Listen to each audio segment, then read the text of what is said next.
Всем привет! Меня зовут Наталья, добро пожаловать на мой канал. Радость жизни, свобода, энергия определили главную тему коллекции Versace весна-лето 2025. На неделе моды в Милане бренд представил совместную линейку мужских и женских образов на теплый сезон. Как и большая часть коллег по индустрии, креативный директор модного дома Донателло Версаче с ностальгией вспоминает прошлое. То далекое и прекрасное время, когда еще мало кто пользовался интернетом, люди не зависали часами в соцсетях, а к выбору одежды подходили более непринужденно.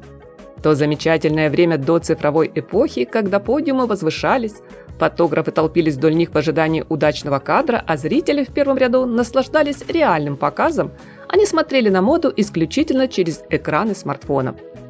Поэтому сегодня в своей творческой работе дизайнер обращается к одной из архивных коллекций весна-лето 1997, презентация которой состоялась в октябре 1996 в Нью-Йорке. Это была игривая и мятежная, более демократическая диффузная линейка бренда, за которую Донателло тогда целиком и полностью отвечала, пока брат Джанни трудился над основной коллекцией.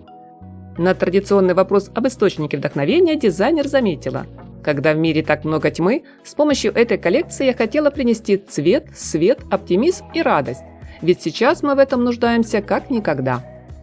Миланская неделя моды нынче стала свидетелем таланта Versace, где модельер вновь доказала свою способность сочетать инновации и традиции. Представленный гардероб на весну оказался ярким примером того, как можно вернуть дух прошлых десятилетий, добавив в него современные элементы и технологии. Для модной локации решено было выбрать памятное архитектурное строение – историческую крепость-замок Сфорцеско. При старте шоу подиум словно молнией вспыхнул зигзагообразной лентой, и этот графический узор далее сопровождал многие образы новой коллекции. Что, признаться, друзья, поначалу даже вызвало ассоциацию с нарядами бренда Missoni. Но нет, разноцветный волнистый принт, который сегодня мы видим на кардиганах, джемперах и трикотажных полах, как раз был из той самой архивной работы 97-го. Только сейчас Донателло поубавила степень яркости, и вместо традиционных насыщенных тонов, которые часто ассоциируются с брендом Versace, она включила в цветовую палитру коллекции еще и мягкие пастельные краски – голубой, нежно-сиреневый, мятный, сливочный, желтый.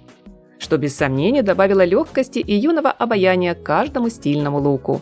К тому же они превосходно уживаются в едином ансамбле с трендовым цветом коричневой замши и совершенно не спорят с красновато-кирпичным оттенком капроновых тонких колготок. Кстати, их широкая резинка так и норовила выглянуть из-под пояса более низко посаженных брюк, шорт или юбки, чтобы словно невзначай продемонстрировать логотип компании. Прием откровенно не новый и взят на заметку многими брендами, а значит, точно отметится в трендах сезона. Но не только зигзаг стал главным принтом модного гардероба Versace. Львиную долю нарядов, неважно женских или мужских, украшают цветочные принты. Дизайнер очень гармонично подружила их с волнообразным узором. А еще есть занимательная абстракция. Весь этот микс освежает и поднимает настроение вмиг. Особенно хорошо флористические мотивы, будь то рисунок по ткани или вышивка, аппликация, смотрятся на брючных пижамных костюмах, а также топах, рубашках и платьях в белевом стиле. Самые привлекательные варианты представлены во второй части показа, ближе к финалу. Так что, друзья, не переключайтесь и обязательно досмотрите видео до конца. Еще хочу отдельно отметить одежду из кожи, замши, денима. Многие вещи словно из винтажного салона и отлично передают атмосферу, настроение прошлых лет. И пусть коллекция пропитана ностальгией по 90-м, однако здесь не забыли о связи с современностью, что нашло отражение, например, в отливающем золотом платье бандо. На первый взгляд оно казалось покрыто традиционными пайетками, но на самом деле создано с помощью 3D-печати на принтере в идеальном силуэте песочные часы. Применение брендом инновационных технологий в производстве поставило перед фэшн-индустрией очередной вопрос: как далее будет создаваться одежда и что же ждет моду в будущем? Не случайно Versace любят за открытость к экспериментам, которые дизайнер в том числе проводит с аксессуарами. Например, в коллекции можно заметить броши-цветы, будто вырезанные из пластиковых бутылок. Каблуки на женской обуви порой явно похожи то на флакон духов, то на ножку бокала. А иногда это просто заглавная буква из названия бренда. И, конечно, часть сумок украшают модные безделушки.